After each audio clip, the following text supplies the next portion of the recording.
Assalamualaikum warahmatullahi wabarakatuh. Kembali lagi di channel kesayangan kita bersama, channel Bambangers Area.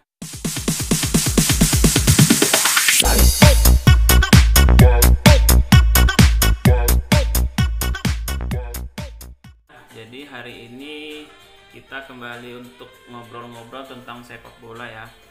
Jadi tema kali ini adalah prediksi juara Liga Inggris 2020-2021 ya. Setelah musim berakhir dengan sangat terpaksa ya karena pandemi COVID-19, sempat musim itu ditunda beberapa bulan dan akhirnya dilanjutkan kembali, namun dengan sistem 3 hari per satu pertandingan. Itu sangat melelahkan sekali ya. Dan terkeluarlah Liverpool sebagai juara Liga Inggris setelah mereka tidak mengangkat trofi Liga Inggris selama 30 tahun lamanya. Jadi selamat untuk Liverpool yang telah juara Liga Inggris 2019-2020. Oke, baik, kita tak mau berlama-lama mengenang juara Liverpool ya.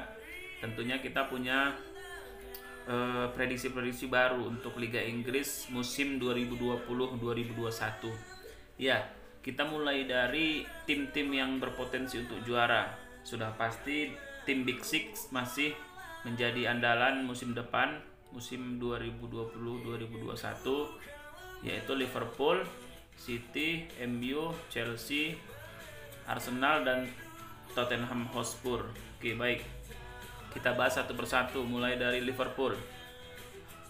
Melihat kedalaman skuad, melihat performa Liverpool 3 musim terakhir, mereka dipastikan masih menjadi tim yang diidolakan untuk juara. Ya, kita tahu timnya udah solid, sudah beberapa tahun bermain bersama.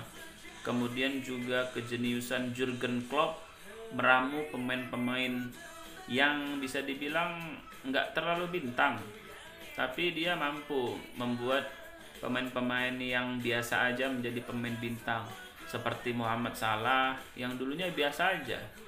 Ketika di Liverpool dia bisa menjelma menjadi pemain terbaik di era sekarang. Sadio Mane ketika bermain di Southampton dia biasa aja, paling ya mencetak 10 gol per musim. Namun kita lihat ketika di Liverpool dia bisa menjelma menjadi penyerang papan atas Liga Inggris ya. Kemudian juga backnya Van Dijk, kalau itu memang benar-benar back hebat. Kemudian gelandangnya yang sangat berpengaruh beberapa musim terakhir, Trent Alexander-Arnold ya. Kemudian juga ada Robertson, kemudian ada kipernya Alisson, kemudian di lini tengah ada kaptennya Henderson ya. Jadi memang Liverpool itu di setiap lini punya kemampuan ataupun punya kapasitas pemain yang mumpuni.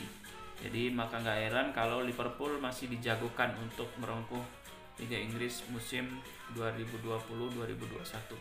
Selanjutnya ada Manchester City.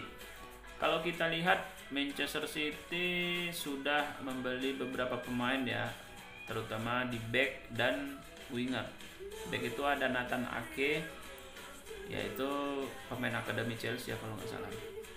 Lumayan sih, ketika dia bermain di klub besar, otomatis persaingannya akan semakin bagus. Jadi kemampuannya juga akan semakin keluar.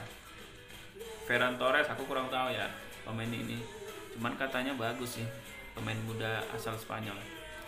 Dan kalau kita melihat City ya, sebenarnya musim lalu dia dijagokan, cuman nggak tahu kenapa musim lalu mereka performanya naik turun, padahal mereka yang paling dekat dengan Liverpool di musim lalu.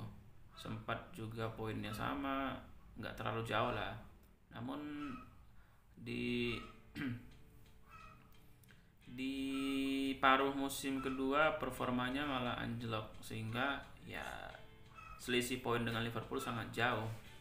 Namun aku yakin di musim ini City akan kembali fight dengan Pep Guardiola mengusung tema tiki takanya Bahkan seorang kiper juga diharuskan untuk bisa bermain tiki taka, memberikan umpan kepada rekan-rekannya.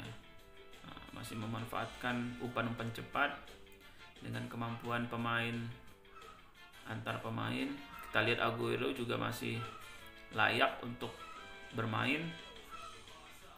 Tandemnya ada Kevin De Bruyne, kemudian ada Mahrez, kemudian Bernardo Silva. Lini tengahnya juga masih diisi oleh tim-tim pemain-pemain tangguh seperti Rodri, gelandang jangkarnya. Fernandinho juga tampaknya masih dimainkan. Dan untuk pemain bertahannya lumayan bagus lah ketimbang Chelsea ya. Oke, baik, mungkin City masih dijagokan untuk memenangkan gelar Liga Inggris musim depan.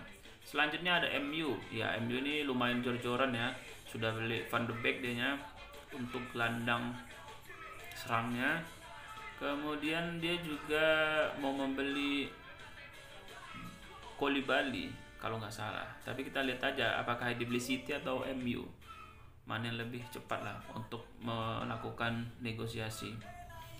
Kalau MU kita lihat musim lalu dia paruh musim kedua dia sangat jago ya. Kedatangan Bruno Fernandes itu sangat mempengaruhi performa tim. Ketika dia bermain, MU itu presentasi kemenangannya hampir 90% ya. Cuman kalah sekali atau 2 kali kalau nggak salah ketika di akhir-akhir musim. Nah, itu mungkin sudah tidak konsentrasi lagi. Ya, MU aku yakin musim ini juga punya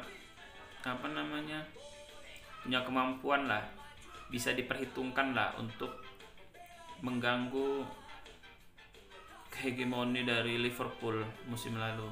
Kita lihat aja. Mudah-mudahan MU ya kembali ke masa kejayaannya lah. Udah lama soalnya mereka nggak dapat piala. Semenjak Sir Alex Ferguson pensiun, MU sepertinya kehilangan komando kepelatihan. Ya, mudah-mudahan Ole bisa membawa MU menuju kejayaannya kembali. Selanjutnya Chelsea ya. Chelsea musim ini jor-joran sekali. Ya, mudah-mudahan aja investasi dari Roman Abramovich membuahkan hasil. Kita tahu Chelsea musim lalu sangat-sangat buruk di pertahanan, namun sangat baik ketika di penyerangan. Musim ini kita sudah mendatangkan banyak pemain. Chelsea mendatangkan banyak pemain. Ada Werner, ada Ziyech, kemudian ada Kai Havertz, ada Malang Sarr, ada Thiago Silva, ada Ben Chilwell, dan ini akan merekrut kiper lagi asal Rennes kalau nggak salah, yaitu Edouard Mendy ya, kiper terbaik kedua di Liga Prancis. Mudah-mudahan aja dengan komposisi pemain yang sangat bagus. Ada Werner yang kita tahu merupakan penyerang house goal dari Jerman. Mudah-mudahan dia bisa bersaing bersama Harry Kane, Aguero, Salah untuk merebut top skor Liga Inggris. Kemudian ada Kai Havertz ya, pemain serba bisa, pemain yang mampu mengelola lapangan tengah dengan sangat baik. Dia juga punya kecepatan, dia punya insting menjadi playmaker, mengolah bola yang sangat baik. Dia bisa menusuk ke jantung pertahanan lawan, dia bisa melepaskan tendangan yang akurat. Dia juga mahir dalam mencetak gol tendangan bebas, penalti. Ya, ini pemain serba bisa. Aku harap dia mampu membawa Chelsea di era kemasannya di masa Frank Lampard ini. Kita juga ada Ziyech. Nah, Ziyech ini adalah salah satu pilar penting Ajax Amsterdam di musim 2 tahun lalu yang membawa Ajax mencapai semifinal Liga Champions. Jadi Ziyech itu juga tipikal pemain yang menusuk ya, seperti Robben, membawa bola dari sayap kemudian masuk ke depan gawang dan menendang atau mengumpan. Jadi pemain-pemain seperti inilah yang dibutuhkan Chelsea. Kemudian karena Chelsea musim lalu itu bertahannya sangat buruk, Thiago Silva didatangkan untuk menambah kekuatan dalam bertahan. Kemudian juga kita rencananya mau mendatangkan Declan Rice yang akan dijadikan bek tengah yang posisinya adalah gelandang bertahan sebenarnya.